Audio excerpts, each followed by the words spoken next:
Halo sahabat, assalamualaikum. Semoga sehat selalu dan senantiasa berbahagia ya. Terima kasih ya udah subscribe dan menyimak video-video LK21 Revive. Semoga Tuhan Yang Maha Esa selalu memberikan rezeki yang berkah berlimpah ruah untuk sahabat semua tentunya. Nah, kita sapa-sapa dulu nih sebelum masuk ke alur ceritanya untuk para penonton setia LK21 Revive, yaitu terima kasih buat Angkringan Mas Gendut dari Magelang, Ejo Juragas dari Malaysia, Yostuk TV, Argon Costa dari Timur Leste, Khalil Fajar dari Madura, Jariah dari Wonosobo, keluarga Kopla dari Malang, M Nasim 95 dari Madura, Muhammad Yahya, Andri Anf dari Timur Leste, Pamanyo Tahulending dari Medan, Zulfikar Bedi dari Maluku, Ilham Azkri, dan buat teman-teman semua yang belum mimin sapa nanti di next video ya.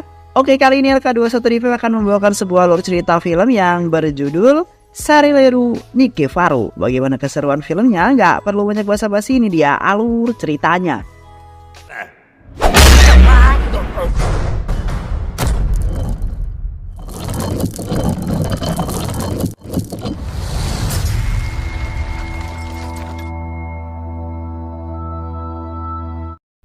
Di sebuah kampus di India, kita akan diperlihatkan dengan seorang emak-emak yang berprofesi sebagai seorang dosen di kampus tersebut.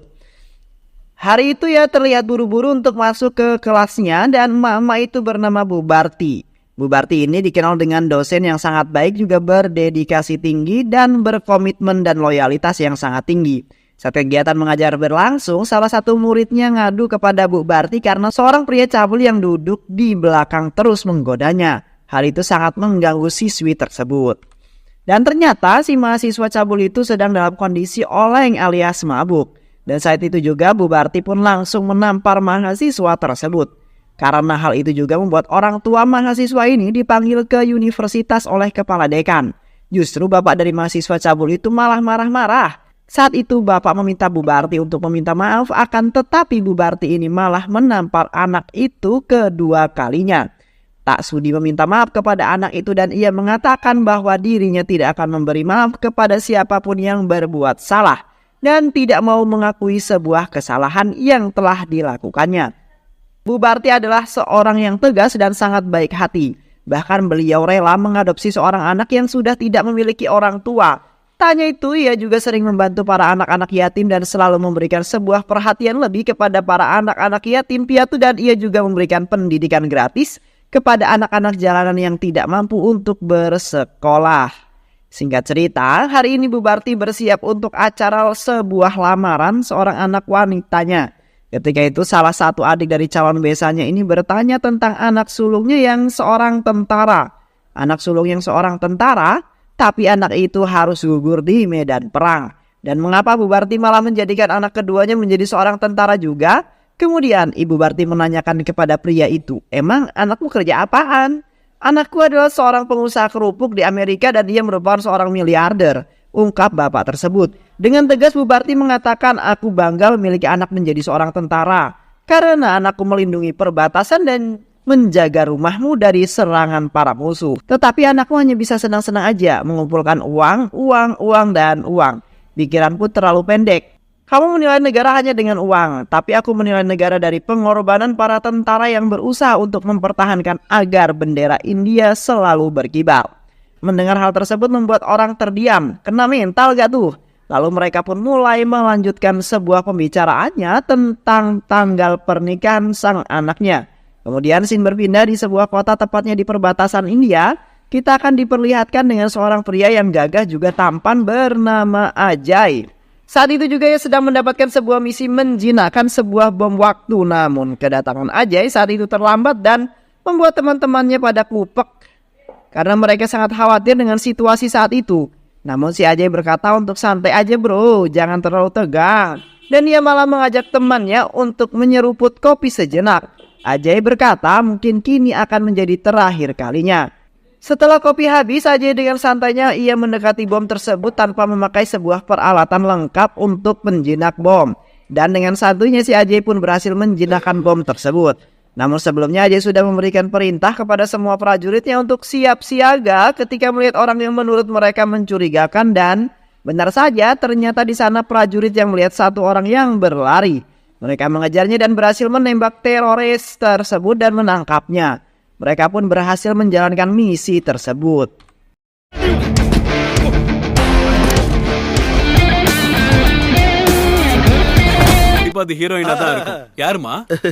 Keesokan harinya saat Ajay sedang bermain basket di markas militer, tiba-tiba seorang bapak-bapak memberikan telepon dan mengatakan itu adalah telepon dari seorang ibu Ajay. Namun si Ajay berkata bahwa itu pasti bukan untuknya, mungkin untuk si Ajay Karbit, seorang tentara baru. Karena di markas mereka ada 2 nama Ajay. Dan memang benar kalau itu adalah telepon untuk si Ajay Karbit, yaitu Bu Barti. Karena ternyata si Ajay Karbit ini adalah anak dari Ibu Barti, bro. Saat ini si Ajay Karbit ini bertugas di perbatasan India bersama anggota yang lain. Saat itu Bu Barti meminta Ajay Karbit untuk pulang dan menghadiri acara pernikahan sang adik tercinta. Cerita kemudian berlanjut di mana hari itu Kapten Ajay dan para prajurit lain termasuk Ajay Karbit memiliki sebuah misi untuk menyelamatkan anak-anak yang disandra oleh kelompok teroris. Dan di saat sedang menjalankan misi berbahaya ini, Ajay Karbit tak sengaja menginjak ranjau yang dibuat teroris untuk membuatnya terpental jauh. Sementara itu Kapten Ajay dan timnya terus berusaha untuk menyelesaikan misi ini. Hingga pada akhirnya kelompok teroris ini pun berhasil dilumpuhkan oleh mereka.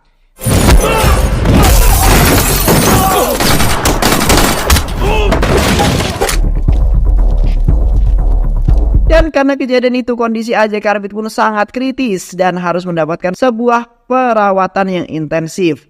Lalu Kapten Ajay pun dipanggil oleh komandannya dan ia mengatakan bahwa Ajay harus mewakili Ajay Karbit untuk pulang ke rumahnya dan menghadiri acara pernikahan adik wanitanya.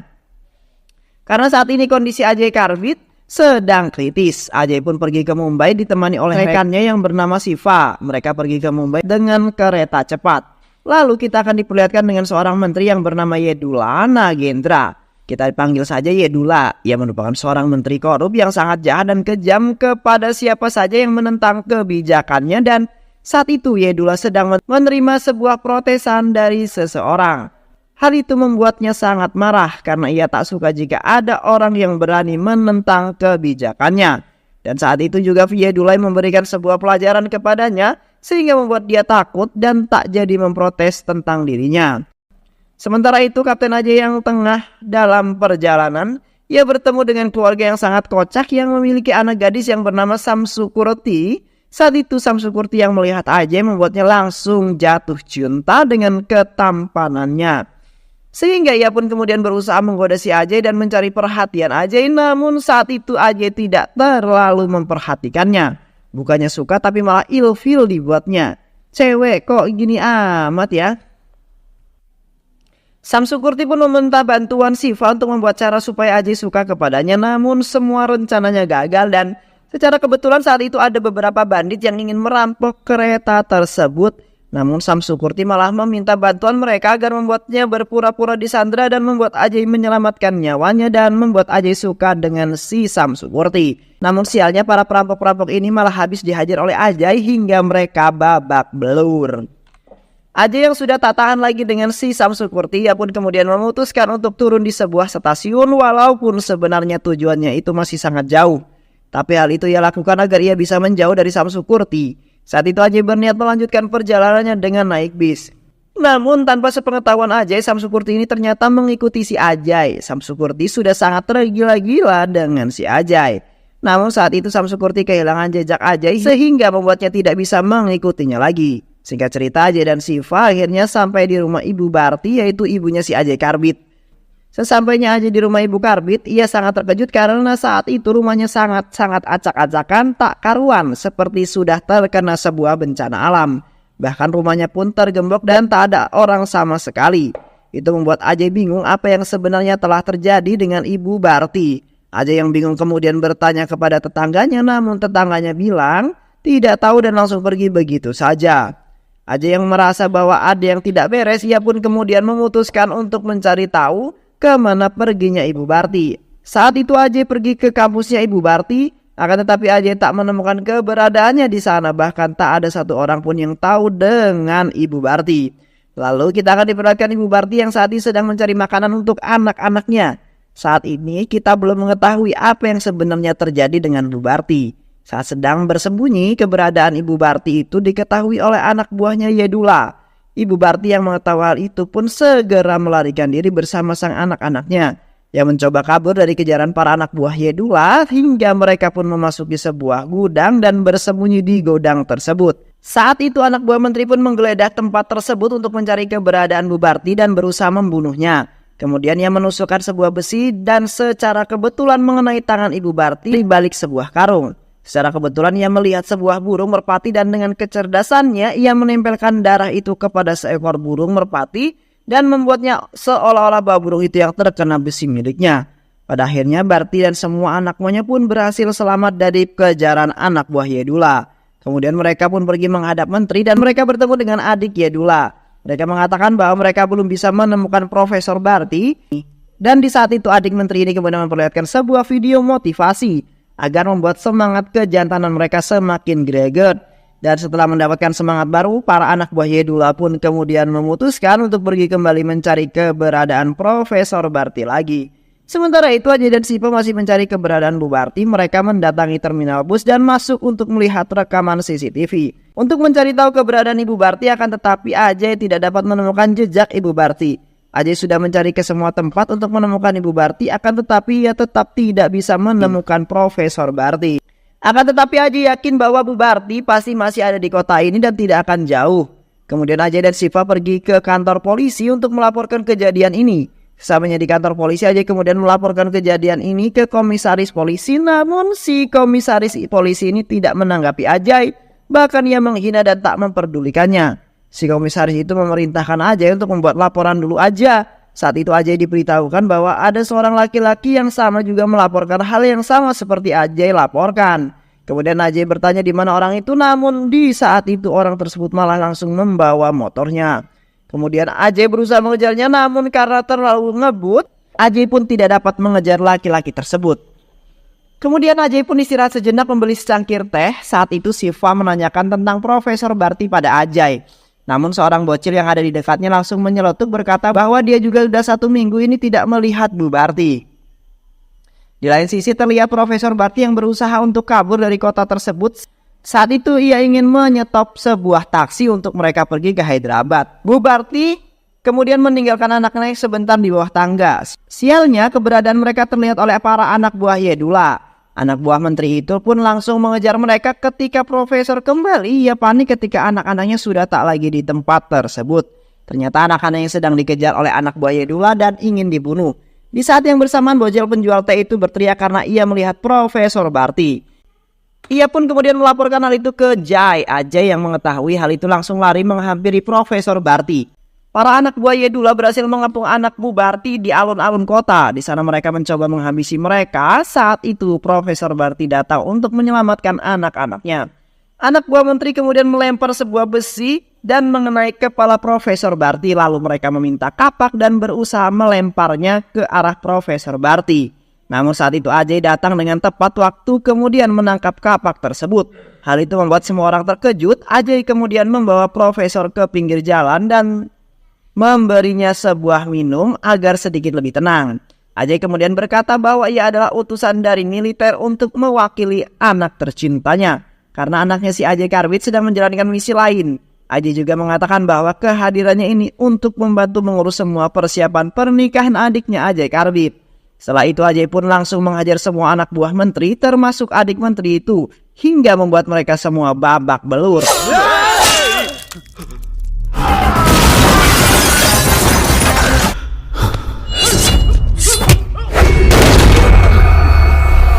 Setelah mereka semua keok, Ajay berkata bahwa saya bisa membunuhmu karena orang seperti kamu pantas untuk dibunuh.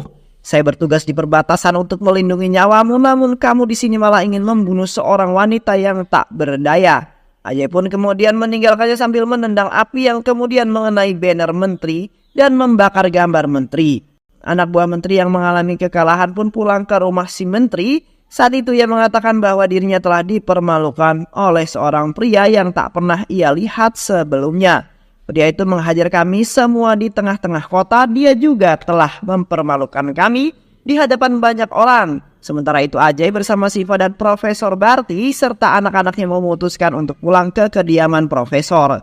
Sesampainya mereka di rumah Bu Barti pun bercerita kepada Ajay kenapa ia bisa jadi incaran para anak buah menteri.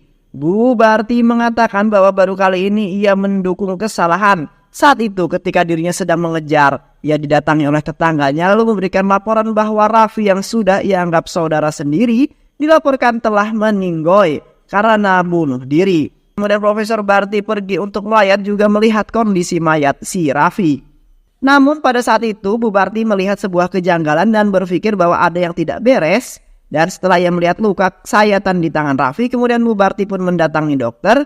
Lalu ia mengatakan bagaimana mungkin Raffi yang kidal tangannya bisa mengiris tangan kirinya sendiri sepanjang 4 inci. Namun si dokter itu hanya diam, tak berkata sepatah kata pun. Ia kemudian menyarankan agar Bu Barti melaporkan kejadian ini ke tempat kantor polisi. Bu Barti kemudian pergi ke kantor polisi, namun saat Bu Barti melaporkan kejadian ini, ia malah mendapati sebuah saran untuk tidak melanjutkan kasus ini. Hal itu tentu saja membuat Ibu Barti curiga dan pasti ada yang tidak beres. Bu Barti kemudian pergi untuk menemui Kepala Menteri untuk melaporkan kejadian ini sekaligus melapor polisi yang tak mau membantunya menyelesaikan kasus ini. Saat Bu Barti menemui Menteri, ia dibuat terkejut ketika si Menteri malah meminta Bu Barti untuk mencabut semua laporan yang telah dibuat dan meminta maaf. Jika dia tidak menuruti permintaannya, maka dirinya tidak segan-segan untuk menghancurkan hidup Bu Barti. Namun Bu Barti tak menyerah begitu saja, ia akan tetap memperjuangkan hak-hak rakyat kecil. Bu Barti bersikeras untuk tidak mencabut laporan dan di saat itu Menteri yang tahu jika Bu Barti tetap melanjutkan kasus ini, ia kemudian menggunakan kekuasaannya untuk menghancurkan Bu Barti. Karena hal itu Bu Barti pun difitnah karena Bu Barti telah membocorkan soal ujian. Dan karena hal itu Bu Barti pun dipecat. Tak berhenti di sana, mereka pun melecehkan anak perempuan Bu Barti di depan umum. Lalu mereka membuat sebuah jebakan kepada keluarga Barti. Bu Barti difitnah dan dituduh telah menggunakan narkoba yang membuat mereka semua harus diperiksa oleh kepolisian. Saat itu Menteri Korup benar-benar telah menjatuhkan harga diri keluarga Bu Barti, bahkan mereka memaksa besan Bu Barti untuk membatalkan pernikahan anaknya. Karena keluarga Bu Barti bukanlah keluarga yang baik, dan karena hal itu Bu Barti pun terpaksa untuk mencabut laporannya dan meminta maaf kepada si menteri ini. Namun pada saat di sana Bu Barti malah direndahkan dan dihina oleh si menteri. Dan ia malah memerintahkan anak buahnya untuk membunuh kami semua. Namun pada saat itu saya dapat kabur dan pergi bersama anak-anak saya, ungkap Bu Barti. Mendengar hal tersebut membuat Ajay merasa kasihan dengan Bu Barti. Kemudian Ajay pun mencoba menghibur Bu Barti. Dan dia berjanji bahwa ia akan melindungi Bu Barti dan juga anak-anaknya serta membantunya untuk memecahkan kasus ini. Semenjak hal itu pun memutuskan untuk menjaga rumah Bu Barti setiap saat, setiap malam untuk mengantisipasi hal-hal yang tak diinginkan. Keesokan harinya Ajay menyiapkan sebuah traktor untuk pergi dan mereka memulai kembali misinya untuk menyelesaikan kasus terbunuhnya Raffi. Saat itu mereka pergi ke kantor polisi terlebih dahulu. Sampai di sana Bu Barti pun kemudian melaporkan hal ini kepada komisaris polisi dan Bu Barti meminta polisi membuka kasus yang melibatkan menteri. Namun polisi tidak mau dan ngeyel. Hal itu membuat Ajay marah dan langsung menghajar komisaris polisi tersebut. Kemudian mereka semua menuju ke kediaman seorang pengacara bernama Rudra Nagaru untuk membahas kasus-kasus itu lagi. Namun pengacara itu menolak untuk membantu mereka. Ajay yang emosi langsung menghajar pengacara tersebut.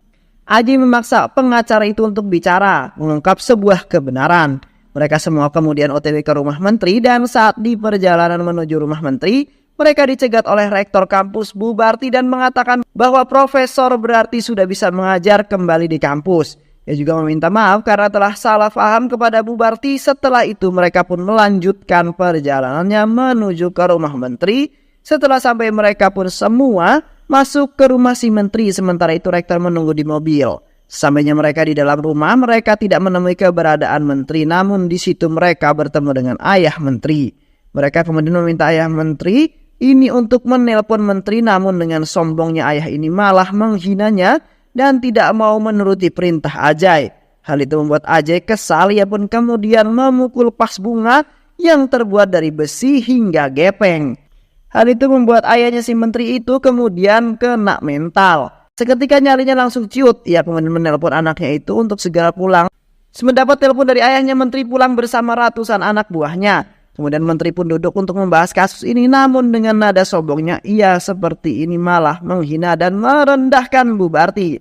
Hal itu membuat Ajay emosi, tetapi ia mencoba menahan emosinya.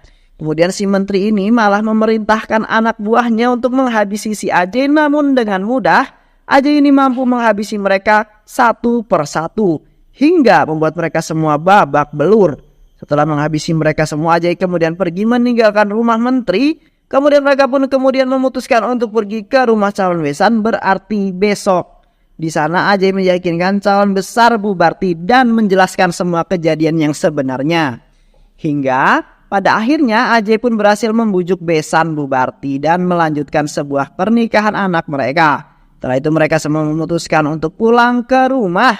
Kemudian mereka pun mempersiapkan semua persiapan untuk acara pernikahan anak wanitanya Bubarti. Singkat cerita, malam itu si menteri berniat untuk balas dendam kepada Ajay. Dan ia membawa lebih banyak pasukan untuk bisa menghabisi Ajay. Melihat hal tersebut membuat Ajay tak takut sedikit pun. Ajay malah berkata bahwa di kampung sebelah ada jadwal manggung artis yang behenol. Mendengar hal tersebut membuat mereka semua langsung OTW untuk menonton dan meninggalkan menteri seorang diri. Ajay tak menghajar si menteri, malah memberinya sebuah nasihat kepada si menteri. Keesokan harinya si Ajay memerintahkan Siva mencari seorang detektif untuk membantu mereka mencari siapa dalang dari semua ini. Namun si Siva ini malah membawa Samsupurti. Sementara itu Samsupurti dan melihat Ajay, hal tersebut membuat Ajay kaget dan membuatnya teringat kejadian di kereta waktu itu. Dan ternyata Samsupurti adalah seorang detektif. Singkat cerita, mereka pun menyelidiki kematian Raffi dan mereka berhasil menemukan beberapa fakta bahwa Raffi ini memang sengaja dibunuh dan para pembunuh itu menargetkan 3 orang. Yang pertama yaitu Raffi, kedua teman wanita Raffi, dan yang terakhir adalah teman laki-laki Raffi yang saat ini masih disandra. Ajay yang berhasil melacak keberadaan teman Raffi yang disandra, ia pun segera pergi mendatangi teman Raffi yang disandra ke dalam hutan, di mana hutan itu dijaga oleh para pembunuh bayaran yang sangat jago gelut. Ajay kemudian menelpon Bubarti yang saat ini sedang berada di rumah menteri. Ia bertaruh dengan menteri dan memastikan siapa akan keluar dari hutan itu dengan selamat dan tak butuh waktu. Ternyata Ajay dapat dengan mudah mengalahkan semua orang pembunuh bayaran itu, dan menteri mendengar hal itu seketika membuat menteri terdiam. Kemudian Ruda tersebut memberitahu semua kejahatan menteri, salah satunya yaitu penipuan oleh para menteri. Keesokan harinya Ajay datang ke kantor menteri. Dan di sana Ajay kemudian memberikan semua bukti kebohongan dan semua kejahatan menteri. Hal itu membuat semua menteri terdiam. Kemudian Ajay melaksanakan sebuah bom di meja dan ternyata bom itu hanyalah bom asap yang berbentuk bendera India. Ajay berkata bahwa mereka harus benar-benar menghormati dan menghargai negara dan tak membuat negara-negara ini menjadi sulit. Lalu Ajay pun pergi meninggalkan tempat tersebut. Singkat cerita, pernikahan anak Bubarti dengan kekasihnya berjalan dengan lancar dan meriah. Namun kabar duka kemudian meliputi hati Ajay ketika ia mendapat kabar dari komandannya bahwa Ajay Karbit, yaitu anak dari Bubarti, telah berpulang ke rahmatullah alias menenggoy. Malam harinya Ajay pun berusaha mendekati Bubarti dan Ajay berusaha memberitahu berita duka tentang anaknya secara perlahan. Ajay berkata bahwa anaknya itu berarti yaitu Ajay Karbit telah meninggal. Mendengar hal tersebut, ia kemudian tak bersedih sama sekali.